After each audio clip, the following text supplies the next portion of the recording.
મુન્દ્રા શહેર અને ગ્રામ્ય વિસ્તારમાં મતદાનમાં ક્યાંક નિરસતા જોવા મળી હતી. કેટલાક બૂથો ઉપર ખાલીખમ વાતાવરણ જોવા મળ્યું.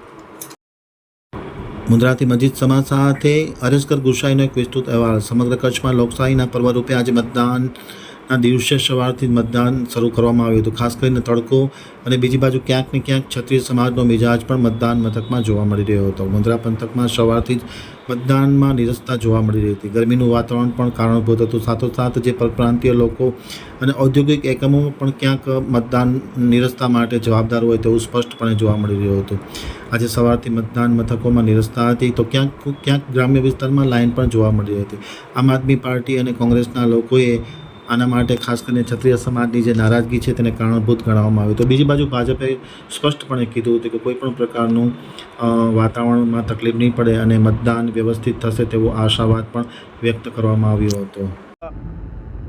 2024ના મતદાન વિશે કહેતા એમ થાય છે કે આજે મતદાન બપોર સુધીનો 1 વાગ્યા સુધીનો ટાઈમ છે. સારો એવો મતદાન સોસાયટી વિસ્તારમાં તેમજ વોર્ડ નંબર 60 છે કે વોર્ડ નંબર 2 છે, નગરપાલિકાના હદમાં આવતી તમામ સોસાયટીનો સારો એવો મતદાન થયો છે અને ચોક્કસપણે કોંગ્રેસ પક્ષમાં થયો છે એવું અમે મારું એ કહેવાનું છે કે આ વખતે જે જય ભવાનીનો નારો ચાલુ થયો છે એ ભાજપ જવાની એ ત્યાં સુધી નારો રહેવાનો છે. અને આ વખતે રાજપૂત ક્ષત્રિય સમાજ ની અસ્મિતા પર જે ઘા થયો છે અને એ અસ્મિતાના કારણે જ આજ રાજપૂત ક્ષત્રિય સમાજ એના ભાઈઓ અને બહેનો તમામ આજ ભાજપમાં 90-95% હતા એ તમામ એમને મૂકી અને અસ્મિતાની લડાઈમાં જ્યારે છે ત્યારે અમે પણ અમારી આ ગઠબંધનની સરકાર જે છે ઇન્ડિયા ગઠબંધન એટલે આમ આદમી પાર્ટીના પણ તમામ કાર્યકર્તાઓ અત્યારે કોંગ્રેસને સમર્થન આપી રહ્યા છે.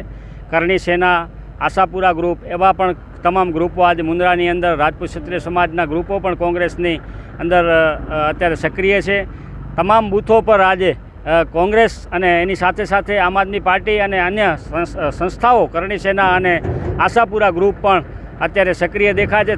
ગુજરાત આખાની અંદર આજે માહોલ એવો છે કે અહીંયા કચ્છની સીટ તો જાય જ છે પણ એના સિવાયની લગભગ 14 સીટોની વાત ચાલે છે. કારણ કે પાટીદાર સમાજના જે યુવાનો શહીદ થયા એ 14 જવાનો માટે શ્રદ્ધાંજલિ સાચી ત્યારે થશે જ્યારે 14 જેટલી સીટો કોંગ્રેસ પાસે અને આમ આદમી પાર્ટી પાસે આવશે ત્યારે સાચી શ્રદ્ધાંજલિ થશે. એટલે આ વખતે એક નારો ચાલી રહ્યો છે જય ભવાની અને ભાજપ જવાની એ કાયમ રહેશે.